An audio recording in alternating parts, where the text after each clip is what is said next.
Hi, I'm Edwin Samuelson. Welcome to the CineFiles. And this week we'll be discussing the British crime films, British gangster films. Yes.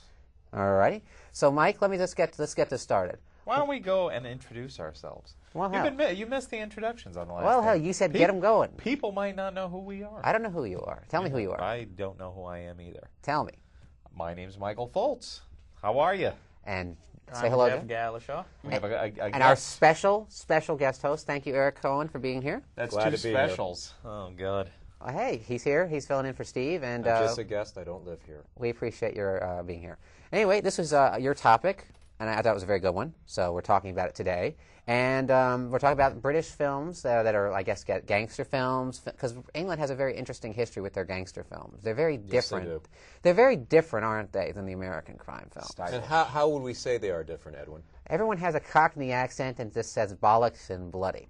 And they drink a wear lot of tea. really nice suits. They do wear very nice suits, and they drink a lot of tea, and they must have that tea break in between beatings.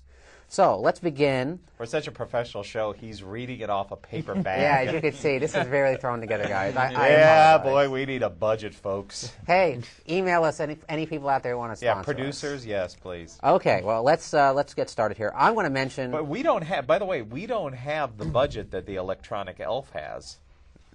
Oh yes, we forgot about that part, didn't we? Well, let's get to the one, my favorite of all these films, which is the 1970s Get Carter, that was directed by Michael Hodges and stars. Excellent movie. And Awesome. it's a wonderful film, and actually many people might not know this, but it was based on a book, which is also made into another film the same year, a blaxploitation version of the film called Hitman with Bernie Casey and Pam Grier. And it was directed I by did not know George that. Armitage of Grosse Point Blank. I did not know that. Did not know. Oh, our inside man here gets it. Oh, it's pretty good. It has Bernie Casey in it as the lead. But actor. you're like a pseudo black exploitation historian. Oh, I love it. I love it. It's my favorite. And it has Bernie But Casey this with a isn't nice about hat. black exploitation. This is about the British gangster. Exactly. So it's just a little trivia to coincide Come on, with it. man. Exactly. Stay on the subject. Also, we want to mention that Get Carter was also raped and sodomized in the early 2000s by Sylvester Stallone and some crappy director who I'm not going to mention. Horrible. The only reason to watch it is for Mickey Rourke. And Mickey Rourke looks like he had really bad plastic surgery. Somewhere in there is a British version of this film. Yeah, well, let's get to that. Anyway, Michael Hodges, whom many of you might know as a director of Flash Gordon, did this and kept it in its real British origins. It's a very gritty gangster film that basically draws a character into the world of smut, sleaze, and just nasty people. Take over, Cohen. Please go It's ahead. a very, very sadistic movie, but I can't explain why I like it so much. But it's just a very the premise. Michael Caine is this sort of like bouncer minder guy whose sister something's happened to her in the underworld and is back in his hometown, so he goes back and investigates what's I thought it going was his on. brother. It was his brother. It's a family member for His sure. brother. It's a family member for sure. But there's what's the deal with the sister character? There's a sister She has character. She has disappeared, and I believe he's trying to find out. And she's find been her. in porno films. And he discovers that No, actually, it's his dead brother's daughter. dead brother's daughter, that's what it is. Thank you. Okay, Sorry, guys. It's been a long time since we've seen the film. Anyway. The DVD is excellent, by the way. It has a good You commentary. know what the appeal of this film is? It's It has gritty. got a gritty style to it that makes the British gangster film. I mean, this really just kicks it off. This just kicks it off, and it's got this style. I mean, Michael Caine is a wonderful anti-hero. He's a That's what bastard. makes this. He is a He's wonderful totally anti-hero. unsympathetic, but what also makes the film work, I was going to say it's a sadistic film, but it's also got a lot of dark humor.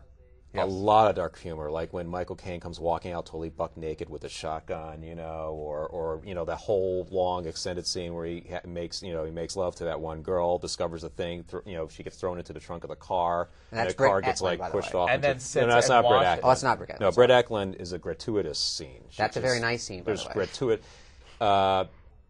Blaxploitation films had gratuitous violence. British gangster films had gratuitous Brett Eklund. Yeah, and it had some really just harsh dialogue that you sometimes need a dictionary to understand it, but it works so well.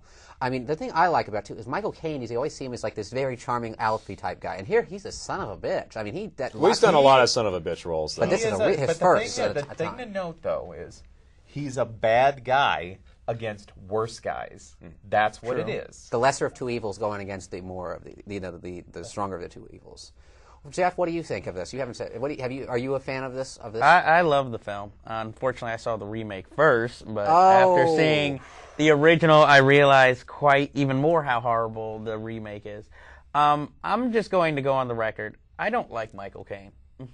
But you do like him in this, I hope. I like him in this. I respect him as an actor, but I just don't like him. So that is why I was surprised at how much I like this film. So that should show you guys there that Jeff really liked this movie. But if you're used to, and I can understand Jeff's comment on this, if you're used to Michael Caine, what his career became in the 80s and partially in the 90s was these fluffy, lazy roles that he didn't really challenge himself on that well. But it was characters like of Carter and Get Carter that he became this figurehead of the cool Britannia back in like the early 70s. And I visited London towards, I think it was in 90, I visited in 2001, I believe. No, 99. Sorry, I'm getting all confused. It was a few years ago. But I visited London in 99, and I remember going through Portobello Market, and they had a whole rack of hip T-shirts set up with like Clockwork Orange silk screens on it.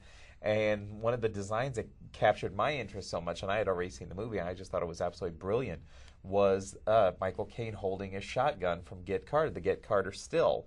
And at that time, the DVD hadn't come out yet, but it was right, and it was a buzz around London that this DVD for Get Carter was coming out. And it's definitely a cultural movie. Like, everybody knows, young and old can connect with that film. Well, in England, it's a huge hit. It's like a classic. I mean, everyone knows it. It's like the French Connection here, I guess you could say it on that level. It's actually even more. I mean, everybody knows. It's very much in the sort of the vein of the French Connection. You know, like all the hardcore action crime films of the 70s.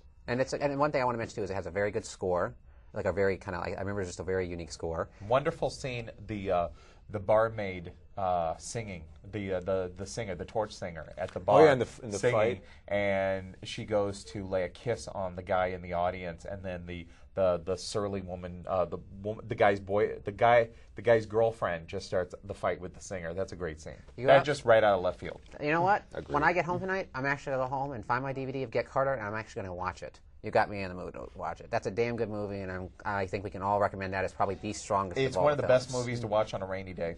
It's a damn good movie, and I love it. I think Mike Hodges' finest hour, and I can honestly say that if you're looking for gangster films from the UK, that's the best one to start out with. You know, you're not going to get a better one than that. All right, well, let's get on to another one. This gets to one that's more, I guess you could say, more up to date and with the time, a recent film, which is another excellent performance from an underrated actor, and it is Sexy Beast with Ben Kingsley. Amazing performances all the way around. Not a bad performance in the film. I can agree with you on that. What about you, Jeff? I can agree with the comment, not a bad performance, but I didn't enjoy the movie. Let me put it to you that way. I think Ben Kingsley was amazing. Ditto. Ian McShane is amazing in it. Ray Winstone, it was nice to see him. Well, I usually see him as the villain, so it was nice to see him as kind of more the sympathetic character for a change in a film. I just really, I mean, it's a good film. I'd recommend it for anybody, but it just didn't do it for me. You didn't like the story, So what was your right? friggin' problem? I don't know. That's the whole thing. It's like, I'm watching the film. I should like everything across the board on it, but it's just something about it. I just really couldn't, it didn't gel with me. I can agree with you on that, Jeff, because my problem with the film is this. I loved all the performances. I thought Ben Kingsley was amazing. There's a scene in there that I love. He's just a really rotten bastard, and you don't know why he's this way, but you just accept him that he's this way. There's a scene he's in the guy's bathroom, just going to the take a leak, and just for no reason, he just pisses on his floor. And I just thought that was a very little interesting character trait, just to show you how ruthless and what a piece of shit this character was. My problem is that it was just a basic caper film at the end, and I totally lost interest. However, I never lost interest in Ben Kingsley's character. I disagree with you. I disagree with you as well. I disagree with you. I don't think your argument holds weight. But I'm just going to say that it's not a caper film because it's about the struggle for this character, Ray Winstone's character, to keep it together. Because this guy from his past re-enters his life, and you just know once this guy is there, oh no. You know, it's like Ben Kingsley shows up, and you just know you're doomed from that point on. No matter what you do, he's going to affect your life from that point on. And from that point on, it's a game for Ray Winstone to figure out, how do I get my life together? the caper films, what makes it unique from caper films, the caper films generally are, about a bunch of guys get together, we're going to pull off this one big heist. That's one cliche. Or B, it's a guy, or if they really want to make this character sympathetic, the police make him go undercover to do this heist, whatever. And this one, he has to do the heist because he killed the guy who was sent to hire him. And that puts him in this awkward position where, okay, well, I'll do the heist just long enough, and I'll give enough time so they don't figure out that something's happened to him and they can't blame me.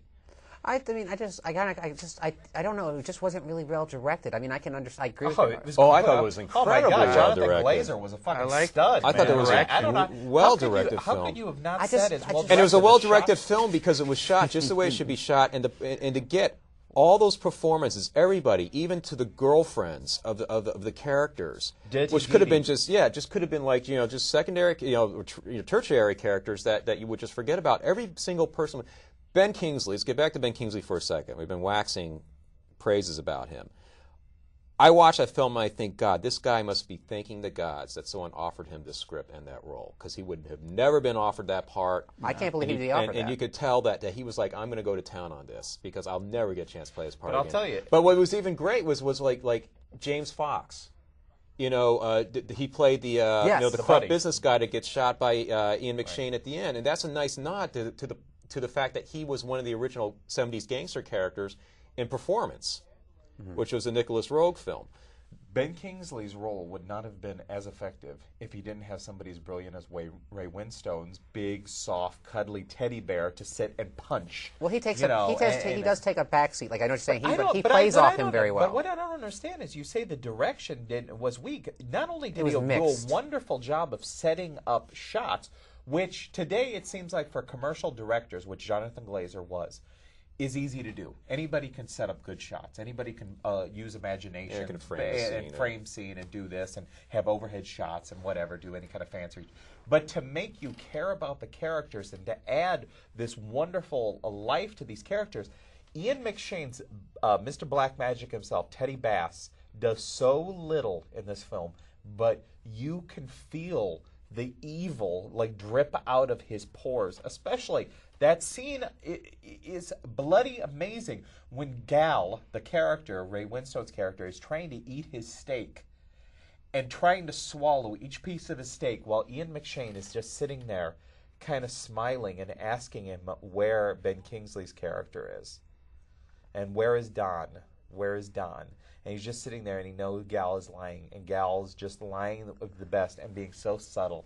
And Teddy Bass can see right through him. Well, that is effective directing. That is stuff you haven't seen since the 70s. I liked a lot of that. I just thought my problem was with the storytelling. I thought he got great performances from the actors. I thought he made you care about them. I just didn't like the actual. The storytelling is just it's by the numbers, man. It's just boom, boom, boom. I'll make a promise to boom, you this. boom, I'll make a boom, promise to you. I will give it another look at, and we'll have a further discussion on it. You must have had like some crazy Hispanic I- person next How to many you times while have you you seen watched it? This is what I'm curious. How many I times saw it once. Okay, see it a second time because it really does improve the second time because everything that's set up in that film, including the performances, are just a pleasure to watch because you know what's going to happen. And so that's what makes it work. Like that Ray Winston's performance is even better just before you realize that he killed Ben Kingsley's character. There's still that bit of Spoiler. well, who cares? Anyways, and he's moving down into the underworld. They're going to that pool to do that thing. There's these little subtle things Ray Winston does, and his facial expression stuff, where you see it the second time. Okay, this guy's guilty of something. Ray Winstone is a very good actor. I want to And mention when you that. say that it's a caper film, I think it's really denigrating the film. I think it's much, much more than a caper film. I say it's a man on the run film. My thing was because this guy is essentially on the run from the beginning until the end, and he only gets home at the end, home free finally when the job is done. But he's on the run emotionally. He's on the run, and that's where you have the dream sequences of the rabbit and the pool and everything and the hunting. Well, I'll make a promise. We'll continue this conversation after I see the movie again, and I will give it another. I'll put it in my queue tonight. I promise. I think Jonathan Glazer, thanks to Sexy Beast and Birth, is one of the finest young directors that we have really for our future of filmmaking. All right. Well, I'm gonna should have done The Prisoner. But I will do. We'll get on to the next film, which is this is one I want to talk about because this launched the career of a director who became more famous because he's married to someone famous, and that is Guy Ritchie, and his film is Lock, Stock, and Two Smoking Barrels. He's married to Madonna, as you may or may not know. Unfairly, his career seemed to take a backseat to his film career, which he started off with this film, Lock, Stock, and Two Smoking Barrels, which I really think is a very good little film. I like it. Actually, I thought it was a very interesting little Fantastic, film. a lot of fun. It's a lot of fun, and I thought it was I thought the script was great. I love how all the film comes It has back. rhythm. It does have rhythm. What do you think? I liked it. I mean, It's very rat-a-tat-tat. It's got this Exactly. lingo. It's got this Cockney presence to it. It's highly stylized, but it's not annoyingly highly stylized. it has spirit. And it has energy, and it doesn't feel like it's ripping off Pulp Fiction like all these other films that we've talked I about. disagree. Okay, well, go ahead. I love it already. Go ahead. You can... I made one dissenter. I don't hate the film. I like it. I think it's entertaining. It's just that I just think that there's not one single character that you really feel is individual. Everybody's a type. You know, you got the crazy guy with the afro, you know, which is a pulp type, you know. Oh, the pothead guy. Right, yeah. you know, and but you have so many characters. You know, like the characters I was most fascinated in were like sort of the Oxford-educated marijuana growers. You know, those guys. I thought they were, you know, young Sherlock Holmes. I What's his thought that name? was a very The actor interesting... gets shot in the foot. But the rest of it, like the main guys, the main team that's involved in all this, there was really no individuality amongst them. I didn't like when I walked away from that film. I was like, okay, which character was this and that? Well, you had the card shark. You had the cook. But it wasn't. But in the performances and the way it was written, there was so much in there that I really didn't get a sense that each person stood out. They had like these little things which you could tell Richie thought, oh, wouldn't it be cute if we throw this in? Which was supposed to be But it indicative was of their cute. personality. It But to was me, cute. it was. It It was was like the cute. one Wow. character who had a fixation on knives, whatever. Like that Yeah, whole thing. yeah. And then that was Guns it. are for show, You knives saw it that are, one to moment. go, That was it. whatever. And it was like, okay, and that's supposed to be funny. Guns I are for don't show, know. knives are for There's the one thing I crowd. got to mention, though. Vinnie Jones is so much fun in this movie to watch. I mean, he is very someone with his son, carrying his son along on all these beatings, and he's getting mad at him for cursing when Watch he's your mouth, cursing up the son. store. I love that. But what you bring up as a criticism, I see as almost just a matter of how it is, because the film is not deep. It's the opposite of what we were talking about with Sexy Beast. Sexy Beast is a very deep film. Lock, Stock, and Two Smoking Barrels, not a deep film. I don't think it's intended to be a deep film. You want to go? Let's take it outside. Secondly, it's a cartoon. It is a cartoon. It's a It- lot. it is I'm a aware cartoon. of that. It's a cartoon, but it just seemed like, I don't know. It's just, to me, it seemed like it was trying to be too clever for its own good. I thought it was pretty clever. I think if you're going to accuse anything of that, you're going to do that with his next film, Snatch. Exactly. But I haven't seen Snatch, and I've heard that that's a really good film, and I'd like to see that. Actually, Unfortunately, It's we'll get in it's that in a fun. minute. It's once again. But I it's do fun. have a Again. very good British friend who said that you know he got mad at me for saying it was a Pulp Fiction, a Quentin Tarantino wannabe film, and he pointed out to me, I disagree. he said it's supposed to be a Sergio Leone wannabe film. And I thought that was an interesting comment. You know what? It has had the same And he's visual a fan style. of the film. He loves Lock, Stock, and Two Smoking Barrels. I actually agree with your I could see friend. that. I don't see the Pulp Fiction reference whatsoever, but I do see the Sergio Leone stuff. I and see the color. and his many homages to the British gangster film, especially hiring tough guy Lenny McLean Barry as the Barry the Baptist. who died, unfortunately, after the movie. cancer. Yeah, and but I like you're saying the whole Sergio Leone thing. I can see that because you have like the little whistling, like when people come through the door, and like everybody stops to see who comes in the door, and the color scheme. The color scheme is right I out think of the Leone it's a film. well-made film. I'm not putting it. I don't hate the film. I don't dislike it. I'm very entertained by it. Every time it comes on, I watch it. But I just find that I'm not engaged in it the way I feel I should be. Well, another film another thing that's very interesting is that the film is actually longer in England. It was trimmed for the United States distribution, so it's actually a different version in England. So I mean, with people, it could be even better for all we Big know. hit in England. Very big hit in I England. tell More you of what, an underground hit if here. you see Sexy Beast a second time, I will promise you. I will see see it. Lock, Stock. I will do a it tonight. fourth. Okay. Okay, let's do it. Okay. All right. Well, let's That's a get to deal. another one because we since you didn't see Snatch, here's one I think we all saw, and I'd like to discuss it. It's Snatch, by the way, Snatch is Lock, Stock, and Two Smoking Barrels with just more of an American flavor. yeah, it's just basically put in more of an American cast, make it more international. I think it's fun, but I prefer Lock, Stock, and Two Smoking Barrels for the record. Well, the film I want to discuss is probably the quintessential British gangster film of the '80s, which is The Long Good Friday with Bob Hoskins and Helen Mirren. And it was just recently released on DVD in a nice special edition, like an hour-long documentary on the making of the film. And it is a very good DVD, which I highly recommend people to go and see. This must have been recently. Recently because it's not on the released. Criterion. No, this is a regular Anchor Bay edition. just released it, and it's a new special edition with an hour-long documentary. And Bob Hoskins has some great stories. I think about that's funny that Anchor Bay outdid Criterion on this. Oh, it's a great special. It's a brand new transfer, everything. Well, the transfer on the Criterion's is excellent. This one is even better, if you can believe it. But No, this one you actually get to meet the actors while you're watching the movie. I can't beat that. But no, this is great. I mean, there's some great stories. Bob Hoskins talks about that he basically, was filming this movie and he had to eat this meat, and then he got a tapeworm about 6 feet or something. He said it was a huge. I don't know. I'm not exaggerating, but he said it was so big he was in the hospital because he had to eat this meat as part of a ceremonial thing for another role, and he couldn't even do the movie. But they said, we really want you to do this movie, and so he did it. And he said it was a really great experience because it was just such a wonderful film. And he said people come up to him all the time. In England, it's considered like Scarface. I mean, everyone knows Long Good Friday, even more so than Get Carter, I believe. Nah, I don't know about that. I know Long Good Friday is pretty damn popular in Britain, though. Yeah, it's considered pretty See, classic. when I went to London, I just experienced the Get Carter phenomenon. And I like the character, the Bob Costas character. One of the very first film roles for Pierce Brosnan. Yeah, he has a very brief role in a gay bathhouse. Oh, and he kills Paul Freeman, who was yes, Belloc in Raiders of the that's Lost what I was going Ark. to mention. Yes, very interesting. How's So that remember for a Belloc. film? Pretty good. Pretty Yeah, good. Thank you. Yeah, it's a very interesting film because I really like Bob Hoskins' character. He's a very interesting character because he's trying to get this American company and go legit to come to England to invest in these ports. Right. And then he's doing everything to keep this deal from going sour because something terrible has happened in his, I guess you could say, his syndicate. Eddie Considine Yes, Eddie of Constantine. Alphaville. Yes, and he Let is me the caution. he's the guy who's shaking the hands with the devil, I guess. And basically, there's a whole crisis in the syndicate, I guess, and he's trying to keep it under control. And the somebody's more trying to sabotage it. and the more he keeps going, the worse it gets. Well, what's great is up until towards the end of the film, you realize that Bob Hoskins is set up to be the hunter this whole time. When you realize that at the end of the film, he truly is the hunted.